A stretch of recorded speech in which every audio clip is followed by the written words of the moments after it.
तर आज सकाळी मी 4 वाजता नेहमीप्रमाणे उठलेलोच आहे आणि आज जरा थंडी जास्त होती असं वाटायला मला, कारण की चादर लागलेली मला. त्यानंतर आज सकाळचं बॉडी वेट 51.9 होतं. हां, मॅगी पार्टी झाली तर खरं ते ॲडजस्ट केलं होतं, त्यामुळे जास्त वजन वाढलं नाही. आज सकाळी फायनली उठल्यानंतर मला जाणवलं की मी 7 तासांची झोप घेतल्या, जे की खूप चांगलं होतं 4-5 मागच्या दिवसांपेक्षा. आणि आज मी लगेच प्री वर्कआउट खाऊन जिममध्ये आलो. आज होता रिस्टार्ट डे 88 आणि आज फायनली मला केबल फ्लाय मशीन मारता आलं, कारण की ह्याला नंबर लई लागतात यार. मी दरवेळी जातोय तेव्हा कोण ना कोणतं मारतच असे. रेड हेल्सचे पण टोटल 2 सेट घेतले, हे चांगलं वाटाले. हे याच मशीनवर भारी वाटते. लॅटरल रेसेसमध्ये एक की फॅक्टर की मी काय करतोय, सेटच्या शेवटमध्ये तसंच स्टेडी ठेवते 2-3 सेकंदासाठी आणि त्यानंतर फ्री हँडनं मुवमेंट करतोय. ओव्हरहेड एक्सटेन्शनमध्ये काय प्रॉब्लेम नाही.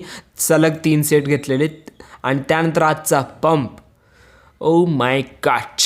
मला सगळ्यात भारी मजा येते की आठवड्यातनं 2 वेळा मी चेस्ट मारतो, त्यामुळे ज्या वेळेला चेस्ट डेचा पंप असतो ना, तो आत्तापर्यंतचा सगळ्यात बेस्ट पंप्स असतात, कारण की तिथं मजा येते यार.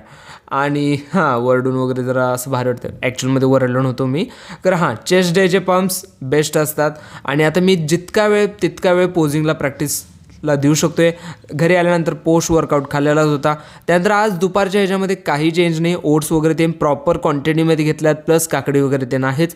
आणि त्यानंतर संध्याकाळी मी माझे एग रोल बनवून खात होतो.